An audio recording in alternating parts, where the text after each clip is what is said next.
Yo les gars, j'espère que vous allez bien et que ça va super bien dans votre vie et tout. Moi, ça va tranquille, posé, pépère. Tu connais, on est là, on est là. Avant de commencer à dire ce que j'ai à dire, je vais vous parler d'une anecdote. Elle s'est passée lorsque j'étais très jeune, environ 14 15 ans. Ouais, environ 14 15 ans. C'était une journée tellement banale, tu vois. C'était une journée simple, il faisait jour, tu vois, et tout. Ce jour-là, je suis sorti de chez moi pour aller rejoindre, entre guillemets, mes amis. Et entre mes amis là, il y avait un cousin à moi, mon cousin. Un cousin par les liens de mère, par la mère, un cousin par la mère, tu vois. Et ce cousin-là, tu vois, il avait des micro-expressions envers moi, tu vois. Lorsque je disais un truc, il était en mode vénère, tu vois. Il était en mode ouais, tu te prends pour qui et tout, tu vois. Un cousin, tu vois. Et donc, voilà, et là, il commence à parler de trucs bizarroïdes, il commence à parler de choses cheloues. Et il a dit un truc qui m'a mis off. Et du coup, je lui ai directement attaqué parce qu'il était en âge plus grand que moi et aussi en taille, tu vois. Mais tu vois, je me laisse pas faire, gros. Je me laisse pas faire. Tu vois, il parlait, j'ai répliqué automatiquement. Et là, il parle tu vois, devant des gens en plus. C'était une bande d'amis et tout. Il est en train de parler, il est en train de dire des trucs bizarres sur moi, tu vois. Il connaissait. Parce que, tu vois, les gens les plus. Il n'y a que les gens qui sont le plus proches de toi qui peuvent te faire mal, tu vois, te faire te sentir mal, te faire te sentir comme une merde, tu vois. Te manquer de respect, te mettre leurs propres insécurités dans ta cabeza, tu vois. Et, tu vois, c'est ce jour-là, parce qu'il n'y a pas eu que ce jour-là, tu vois. Il y en avait plusieurs, mais moi, je comprenais pas. Je me disais, mais ce mec-là, peut-être qu'il, je sais pas, il a un truc chelou. Pourquoi il dit ça, des trucs ouf, tu vois. Ça part dans tous les sens, hein, des insultes et tout, tralala, tu vois. Mais il n'y a pas de bagarre. Il n'y a pas de bagarre. Juste, tu sais, les trucs psychologiques, c'est les trucs des fois, qui durent dans le cœur, dans la tête. Ça dure, hein. Et des fois, pour des gens, ça peut les démolir, tu vois. Mais bref, la deuxième fois qu'il a fait ça, on était dans une maison abandonnée, tu vois. On s'était rejoint là avec deux, deux autres amis, on est en train de parler. Et là, il a dit un autre truc. Et ce jour-là, vraiment, moi, j'étais off. Ce jour-là, j'ai décidé, tu vois, j'étais tellement dégoûté de ce qu'il avait dit tu vois, que je me suis dit que, ah, les choses sont comme ça, ah, il est comme ça. Mais je savais pas, en fait, qu'il était jaloux, tu vois. Il était jaloux de moi, tu vois. Il était haineux de moi. Tu vois, il voyait que j'avais peut-être un truc que lui, il avait pas. Que lui, il avait pas. Je sais pas ce que j'avais, tu vois. Alors qu'on était dans le même milieu, tu vois, mais il y a sûrement un truc que lui, tu vois, lorsque tu as une sorte de lumière, lorsque tu as une sorte de pensée, parce que je pensais différemment d'eux. Moi, je pensais différemment d'eux, je voyais les choses différemment d'eux. Et en disant ça avec les deux autres potes, ils pensaient que en disant ça, les autres, ils allaient me haïr ou dire que ah, lui, ah, c'est plutôt le contraire de ce qui s'est passé. Lorsqu'il a dit ça, je me suis défendu aussi. Mais il n'y a pas eu de bagarre. Mais c'était, tu vois, les paroles et tout. Mais ce jour-là, j'ai décidé que plus jamais j'aurai de relation où je dirais un truc lui concerne.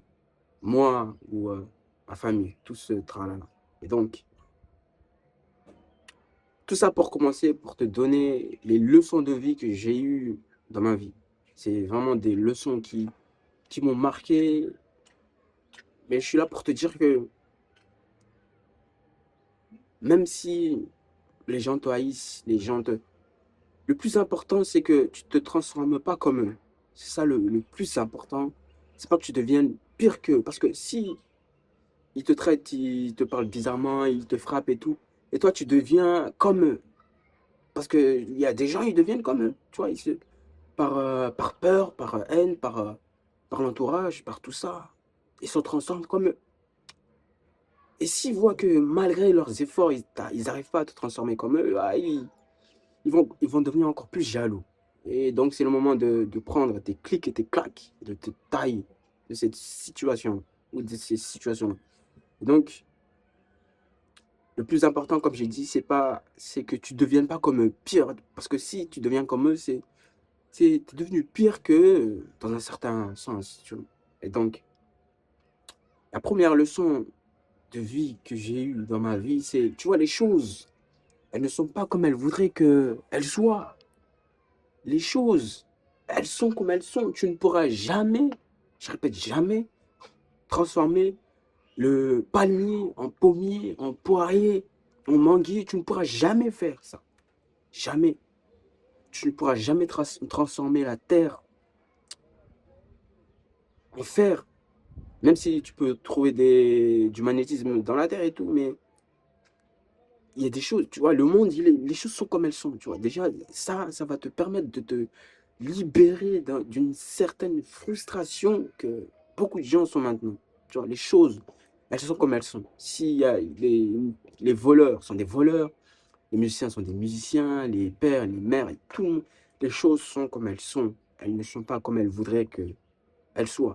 Et dans cette vie-là, bon, on ne fait pas comme on veut, on fait comme on peut. Donc cette leçon-là, franchement, c'est une forte leçon que j'ai eue dans ma vie parce que j'ai vu des choses, certaines choses qui m'ont marqué, gros. Qui m'ont marqué parce que tu peux trouver dans une famille où c'est que même la propre mère haït son propre fils, tu vois. Elle a, tu vois, une sorte elle utilise une sorte de favoritisme entre ses enfants, tu vois. Surtout si c'est une femme qui a plusieurs enfants quelques enfants de pères différents. Tu vas retrouver cette sorte d'hiérarchie.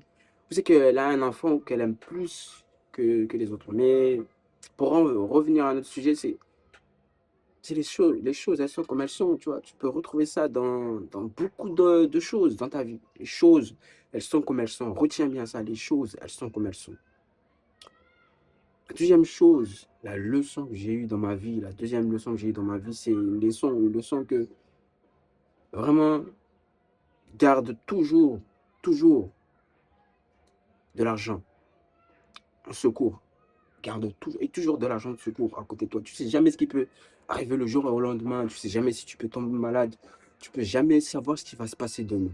Du coup, c'est pas comme avoir de l'argent, avoir plein d'argent et te dire que je vais tout garder. Non, tu dois utiliser ton argent. Tu l'as gagné, gros. Tu dois utiliser ton argent intelligemment. Comme a dit Jim Rohn, utilise 30% de ce que tu gagnes et garde 70%.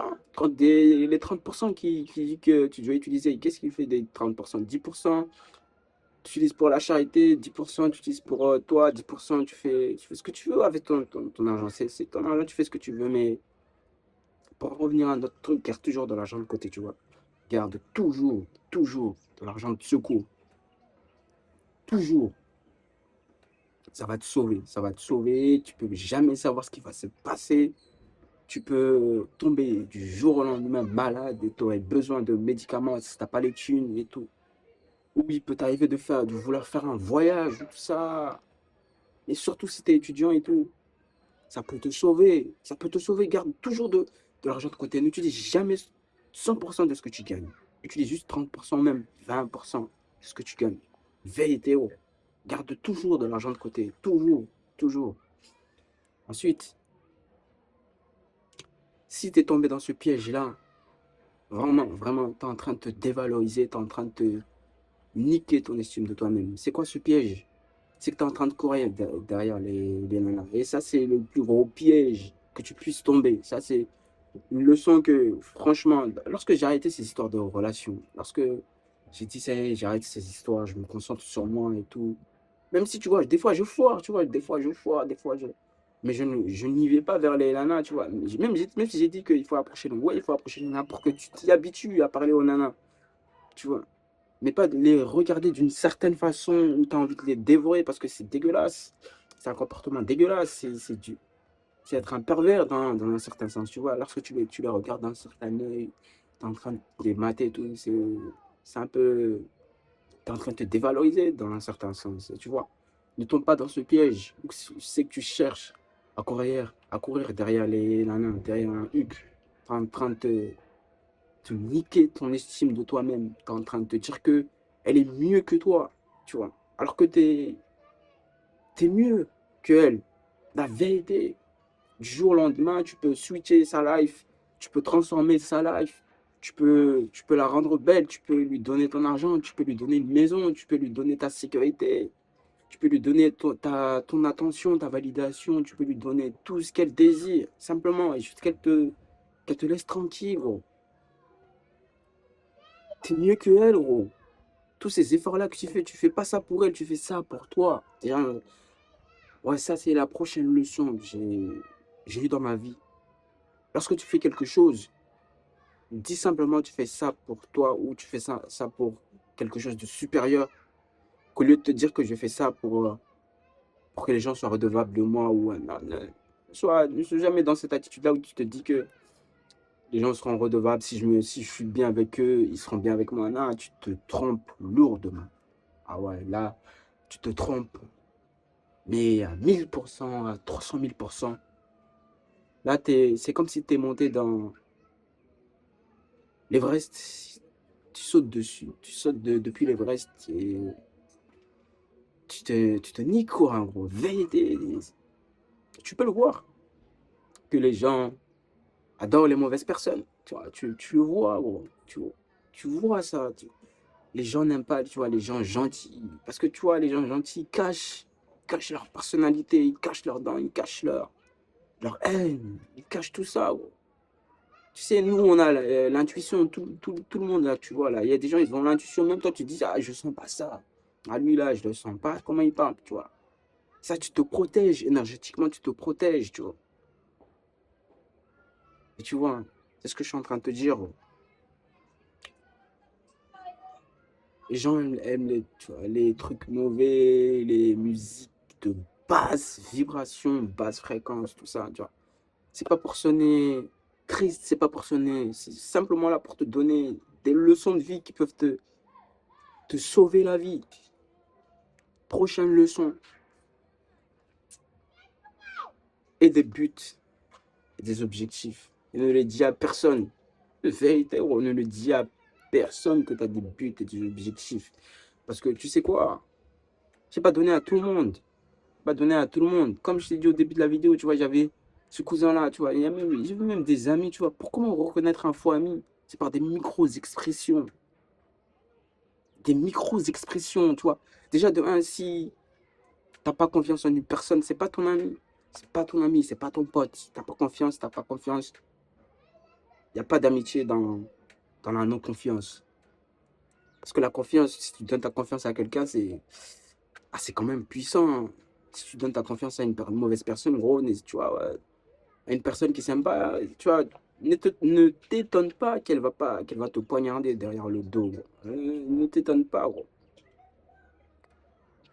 Donc, c'est important, tu vois, tout ça. C'est important que tu aies des buts et des objectifs parce que tout le monde n'a pas de but et des objectifs. Tu peux les voir. Ils se lèvent le matin, la même routine, ils sont en train de jouer à des cartes, à des jeux bizarres. Dès le matin, ils sont sur un téléphone, scotché dessus, ouais. Moi aussi, je suis distrait par le matériel, tu vois. Moi aussi, oh. Moi aussi. Ah ouais, je suis pas un robot, moi.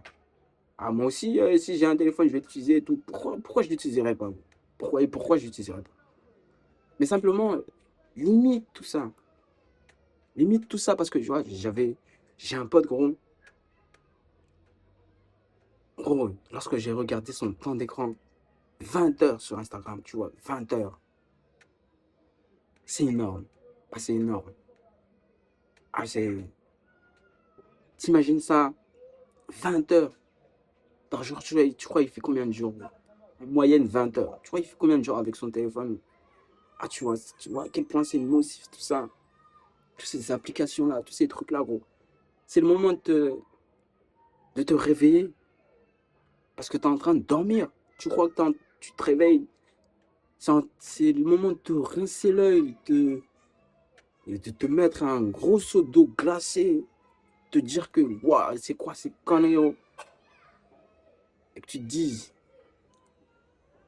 c'est pas ça la vie, oh. Ma vie n'est pas résumée à me réveiller, utiliser un téléphone, me faire manquer de respect, aller dans une école, dans un boulot, faire un truc que j'aime pas tous les jours, avoir un cycle de merde, avoir un corps de merde, manger de la merde, écouter de la merde, vivre dans la merde, parce qu'il y a des gens, ils se lèvent, leur lit, même nettoyer leur chambre, quoi. Et ils le font pas, hein. Comment je sais ça, moi? Comment je sais ça? Parce que je faisais ça, tout ça. Je faisais tout ça, gros. Mais tu vois, je faisais ça, mais lorsque j'ai un truc en tête, je me dis, je le fais, gros. Même si je le veux pas, même si je le veux pas, gros, même si je le veux pas, gros. Et là, tu vas développer de la discipline. Parce que la discipline se développe, tu vois. Comme l'a dit Mike Tyson, comment tu fais pour boxer et tout? Ah, je boxe comme si j'étais dans la rue. Tu vois, c'est naturel pour lui. Non, c'est pas Mike Tyson. C'est Mohamed Ali. Moi, c'est Mohamed Ali, c'est pas Mike Tyson. C'est Mohamed Ali qui a dit ça. Tu vois, ça doit devenir naturel, tu vois, la discipline. Après, tu fais des efforts et après, ça va devenir des petits efforts, gros. Des petits efforts. Te lever le matin, te brosser les dents, faire, respirer un peu, tu vois, aérer ta chambre, sortir, courir, faire une routine matinale, courir un peu, manger un petit truc, tu vois. Avoir une lecture, je sais pas moi, faire un truc matinal avant de regarder le téléphone. Parce que toute cette lumière bleue là, tu consommes de la matinée jusqu'à minuit, 1 heure du matin, je sais pas quelle heure tu t'arrêtes de regarder. Tout ça est en train de détruire ta vie, oh. Et donc, et des buts et des objectifs élevés. Parce que c'est pas donné à tout le monde, tu vois, tout le monde est pris par ces distractions. Tout le monde est pris dedans, tu vois. Et les gens, ils n'arrivent pas à s'en sortir. Les gens, ils n'arrivent pas à quitter. Parce que c'est une addiction. C'est comme l'alcool, c'est comme le shit, c'est comme le cannabis, le piscana et toutes ces conneries-là, gros. Et ça rend addict, le téléphone. Ça rend addict. C'est un truc magnétique qui te rend addict. Surtout si c'est à la connexion Internet, gros. Ah, ça rend addict, franchement. C'est pas que je te dis que tu dois pas utiliser ton téléphone, tu dois limiter ton téléphone. Même le laisser quelque part lorsque t'es quelque part, t'es dans un endroit où tu passes t'as une bonne vibe dans un endroit où il y a une bonne vibe et tout. Tu dois laisser ton téléphone et profiter de la vie au max. Parce que tu clignes l'œil et tu peux te retrouver de l'autre côté, gros. Ouais, vérité, gros. La mort, tu vois, la mort, c'est pas quelque chose de qui est loin, gros. Tu peux sauter d'un immeuble et ça y est, c'est fini. Tu peux traverser la route lorsqu'il y a une voiture qui roule à 100 à l'heure et c'est fini pour toi, gros. Tu peux dormir et ne plus jamais te réveiller, gros. Combien de gens t'entends qui sont endormis, se sont jamais réveillés?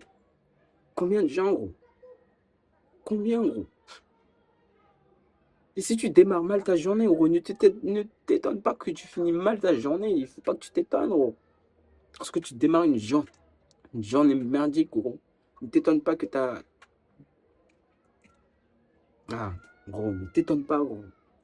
Que la fin de ta journée soit merdique. Tu vois, c'est pas pour sonner triste, c'est pas pour sonner cliché, mais c'est des leçons de vie que j'ai eues dans ma vie, gros. Je les ai appliquées, gros. Et tout le monde n'est pas ton ami, gros. Tout le monde n'est pas ton ami. Parce que l'ami de tout le monde, c'est l'ami de personne. Ouais, vérité, gros. Donc, prends ces points-là, tu prends ce que tu veux. Peut-être que je me suis trompé sur un point, mais je suis un humain. Je fais des erreurs, moi aussi. Je tiens à dire que si je me trompe, je m'excuse, même si je me trompe pas de ce que je suis en train de te dire. C'est la vérité, gros. Même toi, tu sais, tu sens que c'est la vérité. Mais tu te dis que Ah ouais, lui, là, il dit la vérité, mais non, vaut mieux, je laisse ma vie comme ça. Parce que tu sais pourquoi? Parce que t'as pas envie de faire des efforts. Là, je suis en train de te mettre en face de tes propres responsabilités, gros. Vérité, je suis en train de te mettre en face de toi-même, en face de qui tu dois être, de qui tu dois devenir. C'est dur de faire des efforts tous les jours. La vérité. Mais après, tout ça, ça rejoint la dernière leçon que j'ai eue dans ma vie. Si tu veux reset toute ta vie, oh, va dans la rétention séminale. Va dans la rétention séminale parce que ça peut te sauver la vie, oh. Ça peut te sauver toutes ces vies que tu es en train de passer à regarder des vidéos le soir, le matin, n'importe quelle heure. Tu es en train de t'astiquer, tu es en train de te pignouf, toutes ces histoires-là, oh. Va en rétention séminale. Fais petit à petit, après ça viendra, gros. Tous ces points-là, gros. Va en rétention séminale. Fais des efforts tous les jours. Fais des efforts tous les jours. Après, ça viendra naturellement. Ça viendra comme un médaillé. Tu vas boxer comme si tu marchais dans la rue. Ça viendra tout seul. Mais avant que ça vienne tout seul, tu dois fournir les efforts nécessaires. Tu dois fournir les efforts nécessaires. Tu vois, j'avais vu sur une fresque de ma ville, tu vois, c'est à côté du plateau. Il s'est mis, tu vois, l'eau. Tu vois, l'eau là que tu bois, là, l'eau qui est dans les rivières, dans l'océan, l'eau, H2O. Eh ben, l'eau, tu vois, c'est écrit quoi? L'eau ne se confronte jamais aux obstacles. Elle les contourne simplement. Je répète encore une fois, l'eau